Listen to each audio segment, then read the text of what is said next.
ನಮಸ್ತೆ, welcome back to my YouTube channel. ಇದು delivery ಆದ 2ನೇ ದಿನ ನೈಟ್ ಶೂಟ್ ಮಾಡ್ತಾ ಇರೋ ಬ್ಲಾಗು. ಏನಂದರೆ ನಿನ್ನೆ ದಿನ ನಾನು ಬ್ಲಾಗ್ನ ಈವ್ನಿಂಗನ ಎಂಡ್ ಮಾಡಿಬಿಟ್ಟಿದ್ದೆ. ಅದ್ರ ಕಂಟಿನ್ಯೂಟಿ ಬ್ಲಾಗು ನೈಟ್ ಶೂಟ್ ಮಾಡ್ತಾ ಇದ್ದೀನಿ ಇವತ್ತು. ಏನಂದ್ರೆ ನಂಗೆ ಡಾಕ್ಟರ್ 2 ದಿನ ಊಟ ಮಾಡಬೇಡ ಅಂದಿದ್ರು. ಇವತ್ತು 2ನೇ ದಿನ ನೈಟು ಸ್ವಲ್ಪ ರೈಸ್ ಊಟ ಮಾಡಬಹುದು, ಬಟ್ ಸಾಫ್ಟ್ ಆಗಿರಬೇಕು ಅಂದಿದ್ರು. ಹಾಗಾಗಿ ಮೆತ್ತಗೆ ಸ್ವಲ್ಪ ರೈಸ್ ಸಾಂಬಾರು ಹಾಕೊಂಡು ಊಟ ಮಾಡಿದ್ನಿ. ಮಾಡಾದ್ಮೇಲೆ ರೂಮ್ ಒಳಗೆ ಸ್ವಲ್ಪ ಕ್ಲೀನಿಂಗ್ ಅದು ಮಾಡ್ಕೊಳಕತ್ತಿದ್ರು. ಅದಕ್ಕೆ ನಾನು ಸ್ವಲ್ಪ ವಾಕ್ ಮಾಡಿದ್ರೆ ಆಯ್ತು ಅಂತೇಳಿ ಬಂದೆ. ನಮ್ಮ ಹಸ್ಬೆಂಡ್ ಅವರು ಹೆಲ್ಪ್ ಮಾಡಾಕತ್ತಾರ. ಯಾಕಂದ್ರೆ ನಂಗೆ ನಡ್ಯಾಕನ ಆಗ್ಬಾರ್ದು ನೋಡ್ರಿ. ನೋಡ್ಬೋದು ಯಾವ ಥರ ನಡ್ಯಾಕತ್ತೀನಿ ನಾನು ಅಂಥೇಳಿ. ಇದನ್ನ ನಾನು ಸ್ಪೀಡ್ ಮಾಡಿದ್ದೇನೆ, ಇಲ್ಲಾಂದ್ರೆ ಇನ್ನೂ ಸ್ಲೋ ಆಗಿ ನಡೆದಿದ್ದೆ ನಾನು. ಸೊ ಭಾಳ ಲೆಂದಿ ಆಗ್ತಿತ್ತು ಅಂಥೇಳಿ ಸ್ವಲ್ಪ ಸ್ಪೀಡ್ ಮಾಡಿಕೊಂಡು ನಿಮ್ಮ ಜೊತೆ ಶೇರ್ ಮಾಡ್ಕೊಳಕತ್ತೇನೆ. ಕೈ ಬಿಟ್ಟು ಒಬ್ಬಳೇ ನಾನು ನಡೆಯೋಕೆ ಆಗ್ತಾನೇ ಇಲ್ಲ. ಮತ್ತು ಇನ್ನೊಂದು ಏನಂದ್ರೆ ಹೊಟ್ಟೆ ಇನ್ನೂ ಕೂಡ ಪ್ರೆಗ್ನೆಂಟ್ ಇರೋ ಥರನ ಕಾಣತ್ತದ. ಡೆಲಿವರಿ ಆದರೂ ಕೂಡ ಸ್ವಲ್ಪ ಹೊಟ್ಟೆ ಇರ್ತದೆ ನೋಡ್ರಿ. ಒಂದು 6 ಮಂತ್ ಆದರೂ ಅದೇನೇನೋ ಅನ್ಬೇಕು, ಆ ಥರ ಹೊಟ್ಟೆ ಐತಿ ಇನ್ನೂ. ಸೊ ನಮ್ಮ ಚಿನ್ನು ಒಳಗಡೆಯಿಂದ ಹೊರಗೆ, ಹೊರಗಡೆಯಿಂದ ಒಳಗೆ ಓಡಾಡಕತ್ತಾನ ನೋಡ್ರಿ. ನಮ್ಮ ಹಸ್ಬೆಂಡ್ ಅವರು ಮನೆಗೆ ಹೋಗೋರಿದ್ರು. ಅದಕ್ಕೆ ಸ್ವಲ್ಪ ಹೆಲ್ಪ್ ಮಾಡಿರಿ ವಾಕ್ ಮಾಡಕ್ಕೆ ಅಂತ ಹೇಳಿದ್ನಿ. ಅದಕ್ಕೆ ಅವರ ಸ್ವಲ್ಪ ವಾಕ್ ಮಾಡಕ್ಕೆ ಹೆಲ್ಪ್ ಮಾಡಿಬಿಟ್ಟು ಆಮೇಲೆ ಮನೆಗೆ ಹೋಗ್ತೇನೆ ಅಂತ ಹೇಳಿದರು. ಸೊ ಇವಾಗ ಟೈಮು 11:30 ಆಗೈತಿ. ಸ್ಲೋ ಆಗಿ ವಾಕ್ ಮಾಡಿಬಿಟ್ಟು ಆಮೇಲೆ ಹೋಗಿ ಮಲ್ಕೋಬೇಕು. ಪಾಪು ಒಳಗಡೆ ಮಲ್ಕೊಂಡೈತಿ.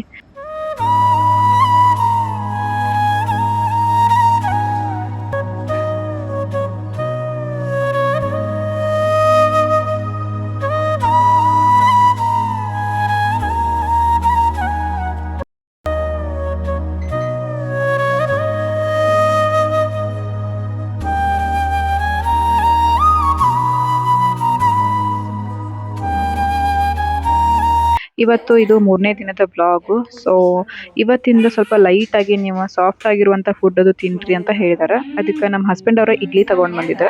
ಇಡ್ಲಿ ತಿನ್ನಾಕತ್ತೇನೆ. ಇಡ್ಲಿ ಮತ್ತು ಗಂಜಿ, ರವೆ ಗಂಜಿ, ಈ ಥರ ನಾವು ಮೆತ್ತಗೆ ಸಾಫ್ಟ್ ಆಗಿರುವಂಥ ಫುಡ್ ಅದು ತಿನ್ನಬಹುದು. ಯಾಕಂದರೆ ಸೆಕ್ಷನ್ ಆಗಿರೋದ್ರಿಂದ ಸ್ಟಿಚಸ್ ಅದು ಹಾಕಿರ್ತಾರೆ. ನಮ್ಮ ಬಾಡಿ ಒಂಥರ ಸೆನ್ಸಿಟಿವ್ ಆದಂಗೆ ಆಗಿರ್ತದೆ. ಹಾರ್ಡ್ ಊಟ ಅದು ಮಾಡಾಕತ್ರ ಡೈಜೆಷನ್ ಅದು ಆಗಂಗಿಲ್ಲ.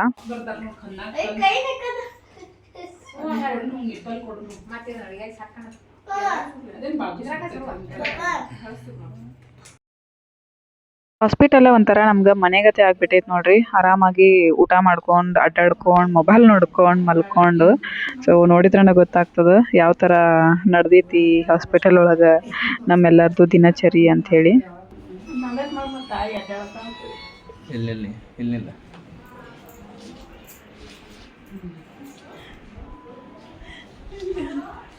ಇದು ಒಂದು, ಇದು ಇದು ಒಂದು, ಇದು 2,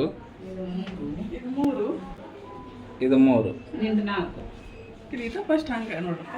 ಈಗ ಡೆಲಿವರಿ ಆಗಿ ನನಗೆ 3 ಡೇಸ್ ಆಯ್ತು ನೋಡ್ರಿ. ಸೊ 3ನೇ ದಿನಕ್ಕೆ ನಾನು ಒಂದು ಸ್ವಲ್ಪ ವಾಕ್ ಮಾಡೋಕೆ ಸ್ಟಾರ್ಟ್ ಮಾಡಿದ್ದೇನೆ. ಫಸ್ಟ್ ಡೇ ಅಂತೂ ನಮಗೇನೂ ಎಚ್ಚರನೇ ಇರೋಂಗಿಲ್ಲ.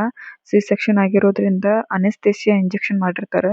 ಹಾಗಾಗಿ ನಮ್ಮ ಹೊಟ್ಟೆ ಕಡೆಯಿಂದ ಕೆಳಗಡೆ ಪಾರ್ಟ್ಸ್ ಏನು ನಮ್ಗೆ ಗೊತ್ತಾಗಂಗಿಲ್ಲ. ಕಾಲುಗಳಂತೂ ಅದಾವೇನಿಲ್ಲ ಅನ್ನೋ ಥರ ಫೀಲ್ ಆಗಿಬಿಟ್ಟಿರ್ತದೆ. ನನಗಂತೂ ಡೆಲಿವರಿ ಆಗಿ 1 ಅವರಿಗೆ ವಾರ್ಡಿಗೆ ಶಿಫ್ಟ್ ಮಾಡಿದ್ರು. ಆವಾಗ ಅಷ್ಟು ನಂಗೆ ಎಚ್ಚರನೇ ಆಗಿರ್ಕಿಲ್ಲ. ಆಮೇಲೆ ಸ್ವಲ್ಪ ಎಚ್ಚರ ಆದ್ಮೇಲೆ ಕಾಲುಗಳು ಮೂಮೆಂಟ ಬರವಲ್ವಾಗಿದ್ವು. ನನಗೆ ಭಯ ಆಗತ್ತಿತ್ತು. ನಮ್ಮ ಹಸ್ಬೆಂಡ್ ಅವ್ರಿಗೆ ಹೇಳತ್ತಿದ್ನಿ ನಾನು, ಕಾಲುಗಳಂತೂ ಮೂಮೆಂಟ್ ಆಗಕತ್ತಿಲ್ಲ, ಕಾಲು ಅದಾವೇನಿಲ್ಲ ಅನ್ನುವ, ನನಗೆ ಭಯ ಆಗತೈತಿ ಅಂಥೇಳಿ. ಏನಾಗಂಗಿಲ್ಲ, ಇಂಜೆಕ್ಷನ್ ಮಾಡಿದಾರಲ್ಲ ಅದಕ್ಕೆ ನಿನ್ಗೆ ಇನ್ನೂ ಎಚ್ಚರ ಆಗಿಲ್ಲ, ಕಾಲದು ಇನ್ನೂ ಮಬ್ಬೊಳಗದಾವ, ಅದಕ್ಕೆ ಹಂಗೆ ಆಗತೈತಿ. ಭಯ ಪಡಕ್ಕೆ ಹೋಗ್ಬೇಡ, ಇನ್ನೊಂದು ಸ್ವಲ್ಪ ಹೊತ್ತು ಟೈಮ್ ಬೇಕಾಗ್ತೈತಿ ಅಂತ ಅನ್ನಕತ್ತೀರ. ಒಂದು 4-5 ಅವರ್ಸ್ ಆದ್ರೂ ಕೂಡ ನಂಗೆ ಕಾಲು ಕಡೆ ಎಲ್ಲ ಮೂಮೆಂಟ್ಸನ್ನ ಇರಾಕಿಲ್ಲ ನೋಡ್ರಿ.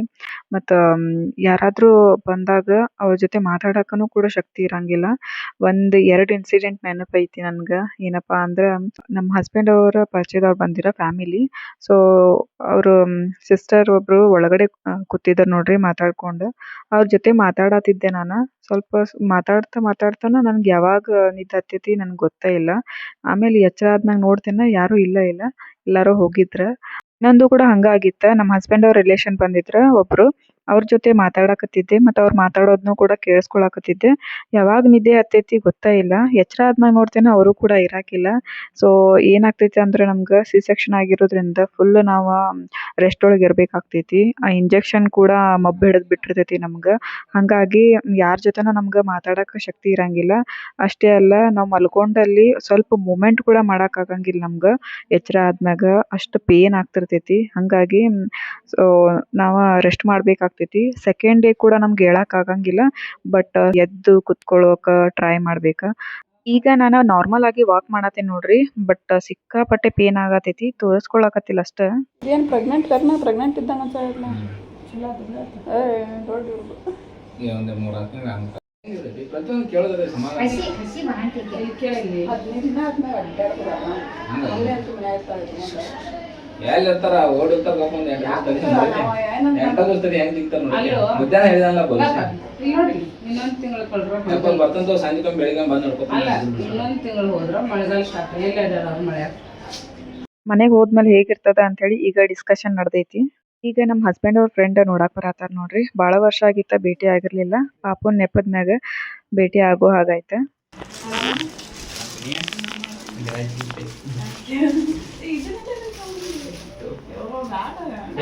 ಮನಿಗ್ ಬಂದಾಗ ಮನಿಗ್ ಬಾ ಅಂತ ಹೇಳಿ ನಾಳೆ ಬರ್ಡೇ ಇದ್ದ ನಮ್ಮ ಮಗನ್ ದೊಡ್ಡ ಮಗನ್ ಅವ ಡ್ರೆಸ್ ತೊಗೊಂಡ್ಬಂದಿದ್ದೆ. ಅವ್ರು ಆರಾಮ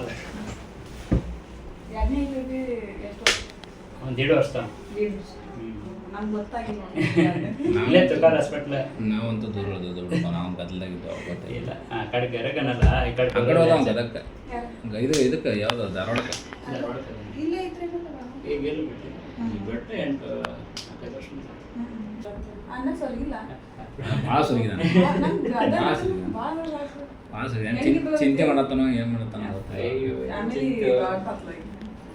ಆರಾಮದಿಲ್ಲ ಬೈ. ಎಲ್ಲ ಸೆಟ್ಲ್ ಐತಿ. ಮಮ್ಮಿ ಜಾಬ್ ಐತಿ, ಯಾವ ರೊಕ್ಕ ಐತಿ. ಹಿಂಗೆ ಅಡಲ್ಲ ಏನಂಗ ಓಡಾಡಕತ್ತಲ್ಲ ಭಾಳ ಚಿಂತೆ ಮಾಡ್ತೀವಿ. ಹಾಂ ಈಗ LKG ಮುಗೀತು. LKG ಹೋಗ್ತಾನೆ. ನಮ್ಮ ಹಸ್ಬೆಂಡ್ ಅವ್ರ ಫ್ರೆಂಡು ಧಾರವಾಡದಿಂದ ಬಂದಾರ ನೋಡ್ರಿ. ಅವ್ರು ಬಂದು ಸ್ವಲ್ಪ ಹೊತ್ತಾಗಿತ್ತ. ಆಮೇಲೆ ನಮ್ಮ ಹಸ್ಬೆಂಡ್ ಅವ್ರಿಗೆ ಮತ್ತೆ ಕಾಲ್ ಬರಾಕತ್ತಿತ್ತ. ಅವ್ರು ವರ್ಕ್ ಮಾಡುವಂಥ ಆಫೀಸ್ದಿಂದ ಎಲ್ಲ ಕಾಲೀಗ್ಸ್ ಬರಾಕತ್ತಾರ. ಸೊ ನ್ಯಾಚುರಲ್ ಆಗಿ ತೋರ್ಸಾಕತ್ತೇನೆ ನೋಡ್ರಿ. ನಮ್ಮ ಚಿನ್ನು ಬ್ಲಾಗ್ ಮಾಡಾಕತ್ತಾನ ನೋಡ್ರಿ. ಅದನ್ನ ನೋಡ್ಬಿಟ್ಟು ಏನು ವಿಡಿಯೋ ಮಾಡತ್ತೀರಿ, ಯಾಕೆ ಮಾಡತ್ತೀರಿ ಅಂತೇಳಿ ಅಲ್ಲೇ ನಿಲ್ಲತ್ತಿದ್ರ. ಆಮೇಲೆ ನಮ್ಮ ಹಸ್ಬೆಂಡ್ ಅವ್ರ ನಮ್ಮ ಕಡೆ ಬಂದರೆ ಎಲ್ಲ ಈ ಥರ ಇರೋದ ನೋಡ್ರಿ ಅಂತೇಳಿ ಹೇಳಿದ್ರೆ. ಏನಾಗ್ತೈತೆ ಅಂದ್ರೆ ನಾವು ಯೂಟ್ಯೂಬ್ ಬ್ಲಾಗ್ ಮಾಡೋದು ಕೆಲವು ಜನರಿಗೆ ಗೊತ್ತಿರಂಗಿಲ್ಲ. ಇನ್ನು ಕೆಲವು ಜನರಿಗೆ ಗೊತ್ತಿರ್ತದೆ. ಬಟ್ ಸಡನ್ ಆಗಿ ಕ್ಯಾಮ್ರಾ ಹಿಡಿದ ತಕ್ಷಣ ಫ್ಲ್ಯಾಶ್ ಆಗಂಗಿಲ್ಲ. ಆಮೇಲೆ ಹೇಳಿದ ತಕ್ಷಣ ಓ ಯೂಟ್ಯೂಬ್ ಬ್ಲಾಗ್ ಮಾಡ್ತಿರಲ್ಲ ಅಂತೇಳಿ ಗೊತ್ತಾಗ್ತೈತಿ. ಸೊ ಎಲ್ಲರೂ ಆಫೀಸ್ನವ್ರ ನೋಡ್ರಿ ಬಂದಾರ.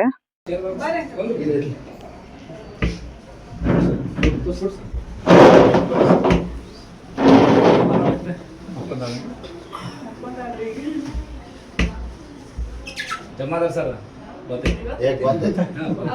ಇವ್ ಸಂಗಪ್ಪನ ಧಾರವಾಡದಿಂದ ಬಂದಾರ ಹೇಳಿ ಸಂಗಪ್ಪನ ವಿಜಯ್ ಕುಮಾರ್ ಸರ್ ಗೊತ್ತೈತಿ.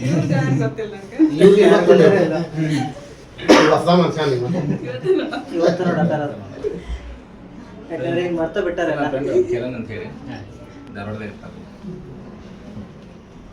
ಇನ್ನೊಂದು ಧಾರವಾಡ ಇವರು ಧಾರವಾಡದವ್ರು. ನಾವು ಇಲ್ಲೇ ಇರ್ತೀವಿ ಬಿಡ್ರಿ. ರಾತ್ರಿ ಮಕ್ಕಳಾಗ ಹೋಗುದು ಮಾಡ್ತೇವೆ. ಇವರೆಲ್ಲ ಗೌರ್ಮೆಂಟ್ ಆಫೀಸರ್ಸ್ ನೋಡ್ರಿ. ಎಲ್ಲರೂ ಒಂದೇ ಆಫೀಸಲ್ಲಿ ವರ್ಕ್ ಮಾಡೋದ್ರಿಂದ ಯಾರದೇ ಏನೇ ಫಂಕ್ಷನ್ ಇದ್ರೂ ಕೂಡ ಒಟ್ಟಿಗೆ ಸೇರಿ ಹೋಗ್ತಾರೆ. ನಮ್ಮ ಮನೆಯೊಳಗಂತೂ ಇದುವರೆಗೂ ಯಾವ ಫಂಕ್ಷನ್ಸ್ ಅದು ಮಾಡೇ ಇರಲಿಲ್ಲ. ಬಟ್ ಡೆಲಿವರಿ ಆಗಿರೋದ್ರಿಂದ ನಮ್ಮ ಪಾಪನ ನೋಡಕ್ಕಂಥೇಳಿ ಲಂಚ್ ಟೈಮ್ ಒಳಗೆ ಬಂದಿದ್ದಾರೆ. ಸೊ ಯಾರೆಲ್ಲ ನಮ್ಮ ಬ್ಲಾಗ್ಸ್ ನೋಡ್ತೀರಿ ಗೊತ್ತಿಲ್ಲ. ಸೊ ಒಂದಷ್ಟು ಜನ ಅಂತೂ ನೋಡ್ತೀರಾ. ಸೊ ನಮ್ಮ ಪಾಪನ ನೋಡಕ್ಕೆ ಬಂದಿರೋದಕ್ಕೆ ಥ್ಯಾಂಕ್ ಯು. ಯಾರು ಮಾಡಿದಾರೆ ಸೀಸನ್ ಮಾಡ್ಯಾರ, ಮನ್ಯಾಗ ಒಂದು ಮಾಡಿದಾರೆ. ಮೊದಲು ಕೊಟ್ಟಿದ್ದಾರೆ 7 ದಿವಸದ ಒಂದು ಹಾಕ್ತಾರೆ. ನಾವು 7 ದಿವಸದ ಅಂದ್ರೆ 7 ದಿವಸ ಒಳಗಾಗಿ ಮಾಡ್ತಾರೆ.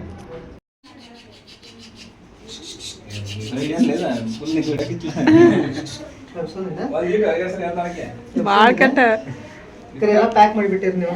ತೆಗೆದ್ವಿ ಏನೋ ಹಾಕಿಲ್ಲ. ಅಲ್ಲ ಈಟ ಎಷ್ಟು ಹೇಳ್ತಾ ಸರಿ. ತೆಗಿಬೇಕಿಲ್ಲ. ಸರ್ ಸರ್ ಸರ್ ಸರ್ ಅವೆಲ್ಲ ಬ್ಯಾಡ್ರಿ, ಹಂಗ ನೋಡ್ರಿ. ಬಂದ್ರೆ ಅದು ಖುಷಿ.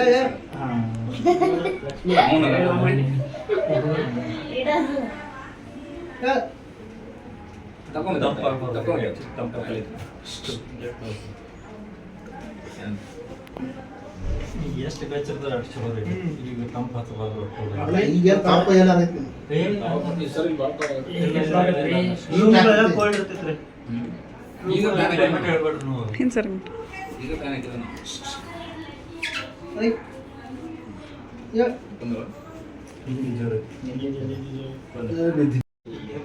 ಈಗಿನ ನೆಗಡಿ ಕೆಮ್ಮ ಈಗ ಯಾಮಾರ ಬಿಡು ಯಾಮಾರ ಯಾಮಾರ ಇಲ್ಲಿ ಮಟ್ಟ ಬಂದಿ ಬೇಡ ಹುಡುಗರು ಬೇಡ. ನೆಗಡಿ ಕೆಮ್ಮ ಕಫ ಚಾಲು ಅಂತ ಕರಿ ತೋ. ಲೈಟ್ ಹಾ. ಹಾ. ಎಡಿ. 6 ಗಂಟೆಗೆ ಹೋಗಿರ್ತಾರ ಅವ್ರು ಬೇಡ ಇದು ತಗೊಂಡು ಹೋಗಿರ್ತಾರ್ರಿ 4 ಗಂಟೆ ತನಕ ಬಂದ್ರೆ ಬರ್ರಿ ಕಂತದಲ್ಲಿ ಹೌದು ಬರ್ರಿ ನೋಡೋಣ 6 ಗಂಟೆ ತನಕ ಎಲ್ಲರೂ ಪಾಪನ್ ನೋಡಿ ಹೋದ್ರು ನೋಡ್ರಿ. ಬಟ್ ಯಾರೂ ಕೂಡ ಬರಿಗೈಲೆ ನೋಡ್ಲಿಲ್ಲ. ನೋಡ್ಬೇಕಾದ್ರೆ ಪಾಪನ್ ಕೈಯಾಗ ಖುಷಿಯಿಂದ ದುಡ್ಡು ಕೊಟ್ಟು ನೋಡಿದ್ರು. ನಮ್ಮ ಹಿಂದೂ ಸಂಪ್ರದಾಯನ ಹಂಗ. ಅಲ್ಲೇ ಇಲ್ಲೇ ಒಬ್ಬೊಬ್ರು ಹಂಗ ನೋಡ್ತಾರ. ಬಟ್ ಆಲ್ಮೋಸ್ಟ್ 90% ಜನ ಎಲ್ಲ ಹೆಂಗಂದ್ರೆ ನ್ಯೂ ಬಾರ್ನ್ ಬೇಬಿನ ನೋಡಾಕ ಹೋದಾಗೆಲ್ಲ ಪ್ರೀತಿಯಿಂದ ಗಿಫ್ಟ್ ಕೊಟ್ಟು ನೋಡ್ತಾರ, ಇಲ್ಲಾಂದ್ರೆ ದುಡ್ಡು ಕೈಯಾಗ ಹಾಕ್ಬಿಟ್ಟು ನೋಡ್ತಾರ. ಸೊ ಸಾಯಂಕಾಲ ಅಂದ್ರೆ ಒಂದು 6 ಗಂಟೆ ಸುಮಾರಿಗೆ ಇವತ್ತು ಕೂಡ ಹಾಸ್ಪಿಟಲ್ನವರು ಊದ್ ಕೊಟ್ಟಿದ್ರು, ಹಿಡಿದು ಕೊಡ್ರಿ ಅಂತ ಹೇಳಿ. ಅದಕ್ಕೆ ಮಮ್ಮಿ ಹಿಡಿಯಾಕತ್ತಾರ. ಇವತ್ತಿನ ಬ್ಲಾಗು ಇಷ್ಟೇ ನೋಡ್ರಿ. ಐ ಹೋಪ್ ನಿಮ್ಗೆ ಡೆಲಿವರಿ ಬ್ಲಾಗ್ ಇಷ್ಟ ಆಗತೈತಿ ಅನ್ಕೊಂಡೇನ. ಇಷ್ಟ ಆದ್ರೆ ಲೈಕ್, ಶೇರ್, ಕಮೆಂಟ್ ಮಾಡ್ರಿ. ಹಾಗೆ ಸಬ್ಸ್ಕ್ರೈಬ್ ಮಾಡ್ಕೊಂಡಿಲ್ಲ ಅಂದ್ರೆ ಸಬ್ಸ್ಕ್ರೈಬ್ ಮಾಡ್ಕೊಡ್ರಿ. ನೆಕ್ಸ್ಟ್ ಬ್ಲಾಗ್ ಒಳಗೆ ಸಿಗ್ತೀನಿ. Take care.